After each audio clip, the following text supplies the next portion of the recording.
guys, and welcome back to a new video. Today I'm going to be talking about my current bachelor's, which is Korea studies. I wanted to do a video about this for a very long time already. This is sort of really in a Q&A format, but not really, because I actually wanted to ask you guys on my Instagram stories if you guys have any questions about my bachelor's and how my uni life is basically really like. It's just, however, I just did not have the time for it this like past week to make even a quick Instagram story to ask for questions. However, during the past 3 months I have been to uni, I actually did get a bunch of questions from family or friends or anything about my studies, so I do feel like I have enough questions to actually like hold this little Q&A. So this Q&A is actually basically based on all the questions I have received around me in the past 3 months. So yeah, if you guys actually want to know all about Korea studies and everything, then just keep on watching. So the first question I mostly get is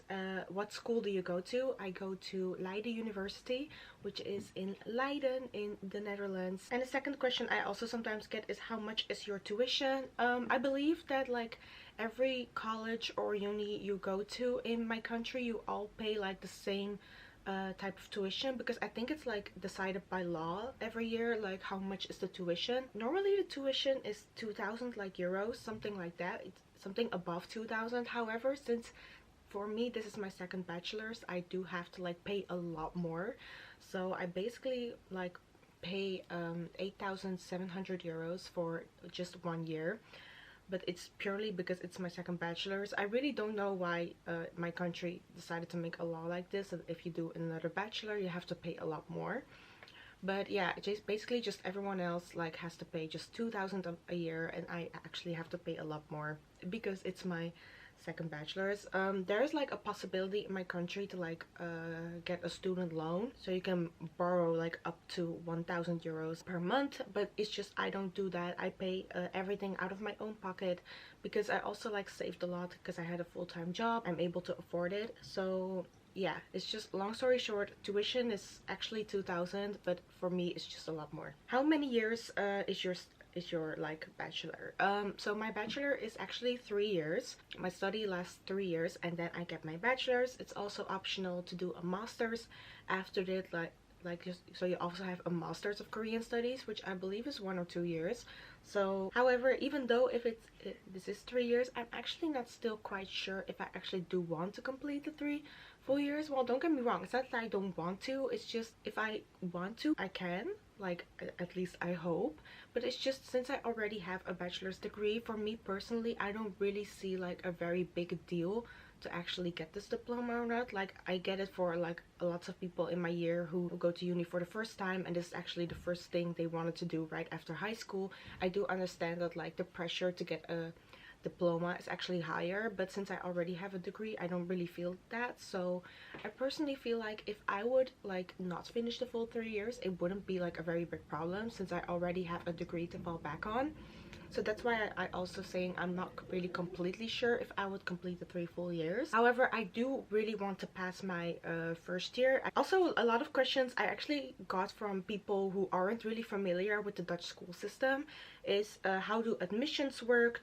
Do you have to have a certain Korean proficiency before starting this studies? What are the requirements, and advice on learning Korean? How admissions pretty work is actually pretty easy. Like I really know that like in countries as the US, you have to really write a whole motivational letter on why you want to go to that specific university. With Korea studies, it's not the case. The only like requirement you need is that you actually do have to have the right diploma, like the right high school diploma, either your first year, like the propedeutic phase of college, or if you already have a whole bachelor's degree, like in my case. And also, do you need a certain Korean proficiency? No, it's not necessary. Like if you don't know any Korean, then it's totally fine. Like it's not that you have to pass at least level 1 before starting it. However, the only requirement there is that you have to know Hangul, so the Korean alphabet. You already have to know how to read it and how to write it, because at the beginning of the year, once we start with Korean class, we're not gonna go through Hangul. You already have to know it.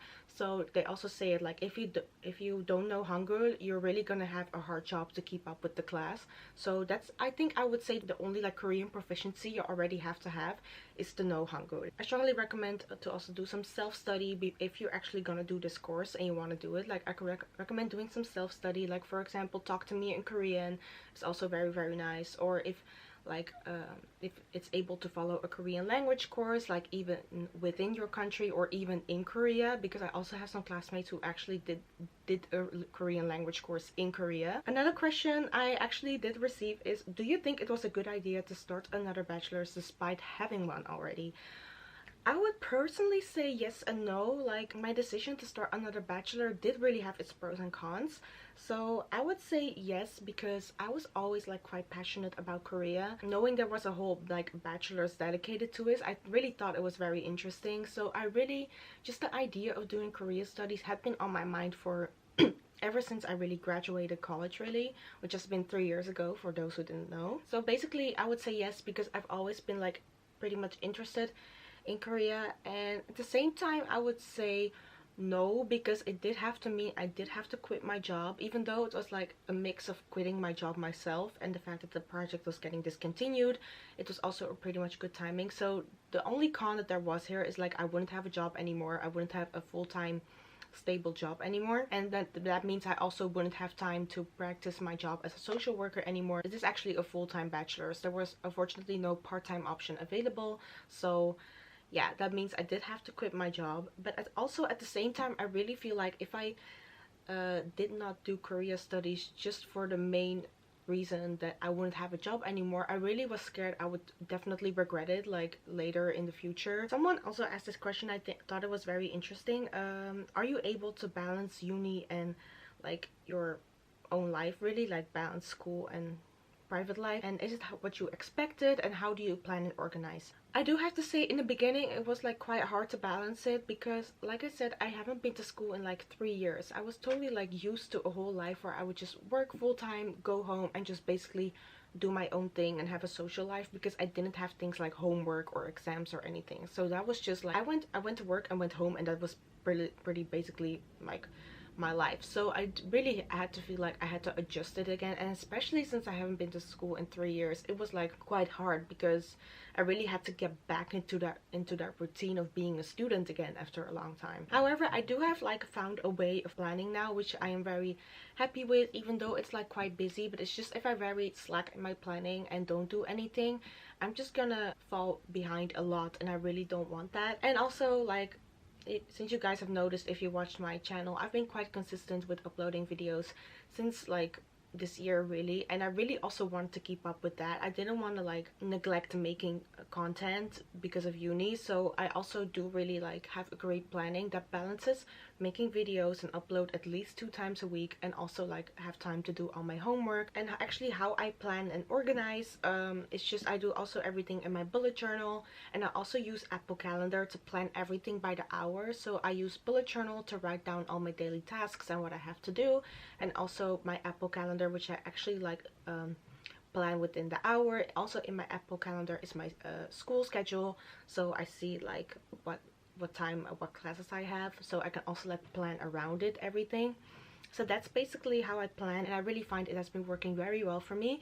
If you guys want to, I could like make a video about how I plan everything using my bullet journal and my Apple Calendar. Did you know Korean already before going there, and what skills do you think are essential to have? Yes, I already knew some Korean. Like I said, I already passed my level, like TOPIK level 1 at the Korean School of Amsterdam, so I already did have some like experience and knowledge in basic Korean. It's me editing this video. While I was editing this portion, I actually thought about a very good essential skill, which I totally forgot to mention in this video, and I would definitely say we also have to write like papers for like certain subjects. So I would definitely like recommend that you at least have some skill of like academic writing. It might sound like a very big scary thing, but it's just We also really have to write like papers in quite academic style with like citations and stuff like that. So make sure you already know some of that already. Like I really feel like high school really doesn't prepare students for things like that in university. And especially at university, those are really types of things you have to like figure out your own. Like obviously in college I already knew how to write papers and stuff with like citation and stuff. I also even wrote my thesis.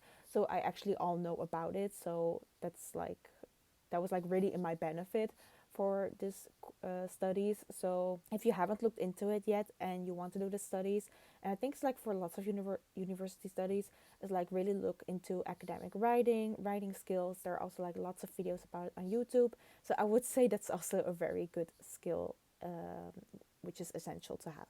Okay, that was it. Bye. What are your assignments like, and what do your current classes look like? So I also got lots of questions like what kind of classes do you have, and what are the assignments like? So first year, like, it's really like an introduction to like Korea. So obviously you start with Korean 1, so you start learning the language. You also learn about the history. So we have a right now we have a course called pre-modern Korean history up until 1876, so all the way back from like prehistoric ages until 1876 we learn Korean history. And we also have a subject called area studies, which is very broad and don't really know how to explain it, to be honest. And then we also have another lecture called text, thought and culture, which is all about like, it's sort of like it has sort of connection with Korean history, but it's also like really focused on like old Korean literature and like reading texts and stuff. So it's all mostly about the literature side of history. So yeah, so what my classes and assignments basically look like is like we have Korean class literally every single day.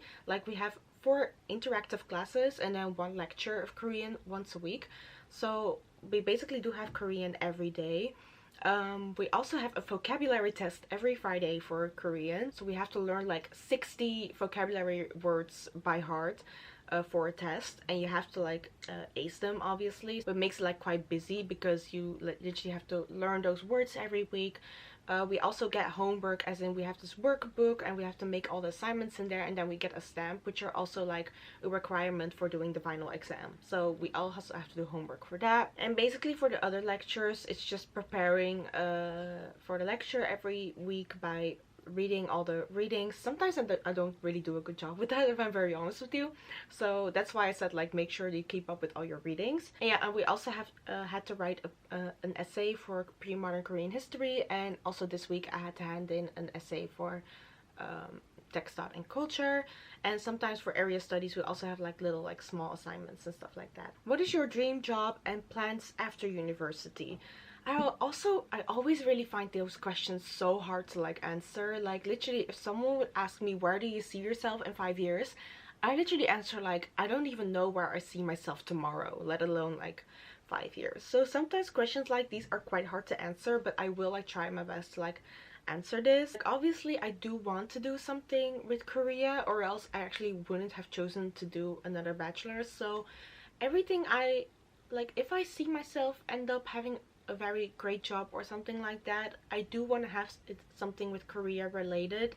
Like obviously I really love like creating content and making videos, but like I mentioned in like some of my videos, it's not really like my main job. Like obviously I don't make any money with this right now. I would love to make a living out of it someday, but that's just not currently like my main focus with content creating. Like obviously I love creating videos for fun, so but it would have been very nice if I would actually be a content creator who does like also content related to Korea. So I really hope that one day I'll be able to like combine these two. Do you think Korea studies is useful if you like K-pop? So yeah, obviously I am one of those people who got introduced to Korea and its culture because of K-pop. But like to answer this question, if Korea studies is useful if you like K-pop, I would say yes and no. Because like I said, just like me, also lots of people who are currently doing this bachelors did get interested in Korea and its language and culture because of like Korean entertainment, so K-pop and K-drama. So if you really